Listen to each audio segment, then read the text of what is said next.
Alright, this might be a little out of date by the time you see this, but we're still gonna let it rock. So if you've been on Twitter recently, Adin Ross has been getting dragged for a few things, but I'm going to focus on two for this episode and we'll keep it relatively short. So Adin is slowly but surely moving over to Kick, and he's taking a very smart approach to getting his audience to make the move with him.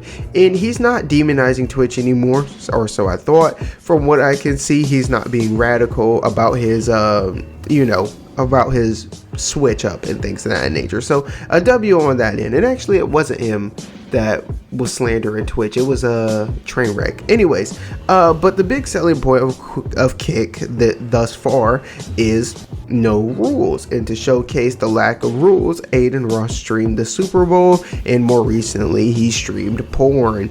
And I didn't watch the clip long enough to see if he actually clicked the video, but he at the very least showed the homepage, and from what I know so far, he didn't actually watch a video, he just scrolled to the homepage. Anyways, I didn't like this for, people didn't like this for obvious reasons. But my side of the internet took a weird approach to calling this out. Now, logically, you would call this out for, one, and biggest of all, being majorly hypocritical, as he preaches anti-porn and against any form of selling sex, whether that be IG models or hot tub streamers. And I don't know if he's extreme enough to the point to where he's just against regular models, but you get the point. He's very against the selling of sex. For someone who's currently protesting porn, then to show it to the same audience he preaches anti-porn to it's just insane, right? So a lot of people called him out for that. Two, you'd call it out for being weird. For most of us that watch illicit videos or sex just in general it's a private thing, right? And he booted it up in front of over 50,000 people willingly. But the take people are running with is Adin showed this to his audience of kids, and while in some capacity that is true in the more high ground, this is a very dangerous argument that needs to die, right? Let me explain. And while trying not to get too deep, it's an argument that can be made against anyone with a large audience, and this could be dangerous and lead to some super strict login rules. For example, on YouTube, you have to register if your video is for kids or not, which admittedly that isn't bad at all. But even if you say the video isn't for kids, which I never say it is, you can still get age restricted, which is an odd, it's odd, but hey, it is what it is. Anyways, while it's a valid argument, I think we need to chill out on it, because if you're a content creator where it's obvious kids shouldn't watch you, said creator shouldn't be held responsible for kids who finesse parental guidelines. You know what I mean? Like people were saying like, oh, you're showing porn to a bunch of kids and blah blah blah blah blah like that. And in a way that is true, but then again, it's like, people talk about their sexual encounters on stream or in YouTube videos. People do smash or passes and blah blah blah. People curse a lot. We curse a lot. We talk about things that normally kids shouldn't be talking about. Just things like that in general, right? And nobody, when you talk about your first time getting laid or whatever, or you stealing your mom's car to sneak out or whatever, right?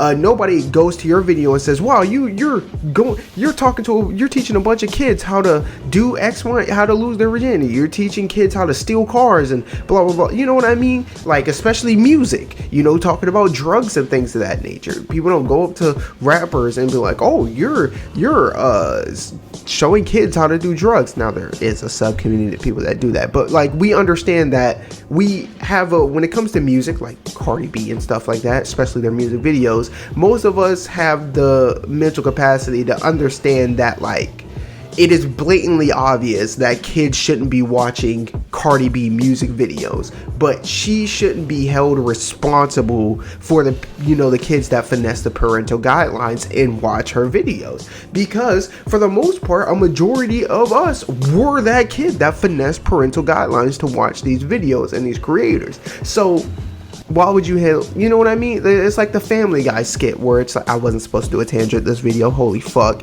but it's like the Family Guy skit where they're like, you keep getting our show canceled, but maybe you should parent your fucking kid instead of taking it out on us. It's one of those things. But anyways, let's continue.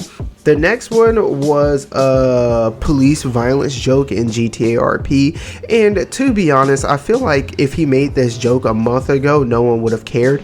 According to your rage, this clip is actually a month or two old and nobody cared when he did it in the first place. But anyways, I understand why some people said this crossed the line, but I don't think it's as offensive as people are making it out to be. But then again, how offensive something is super subjective, right?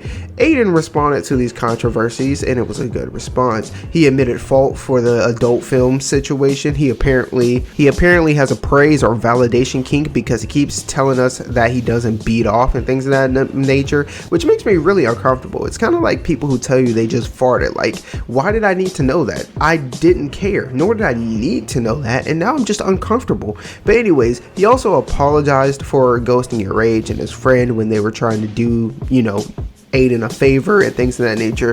He also doubled down on the GTA clip he didn't really mention the GTA clip, but he's saying like he's not racist, which I 10,000% agree with, that Adin Ross is in fact not racist, but he might be a little bit of a bigot though, but I haven't dived too deep into that definition to give an opinion on that. But then his content brains turned on and he started trolling again, and yeah, that's pretty much it. This wasn't anything that warranted a deep explanation, even though I went on a 2-minute tangent, but I wanted to talk about it. I don't think Adin Ross is a bad guy, despite my tweets explaining to people that bad people can in fact do good things. But then again, just because I think Adin Ross is a cool dude or whatever and a chill person to be around if said scenario arises, right? I understand that just because you like a guy doesn't make him a good person either. So yeah, if you're gonna criticize him for, you know, the adult website, critique him for being hypocritical, you know, for that being weird, you know, or the fact that he's 20 something years old and he's getting peer pressured into, you know, watching porn live on Kick, right?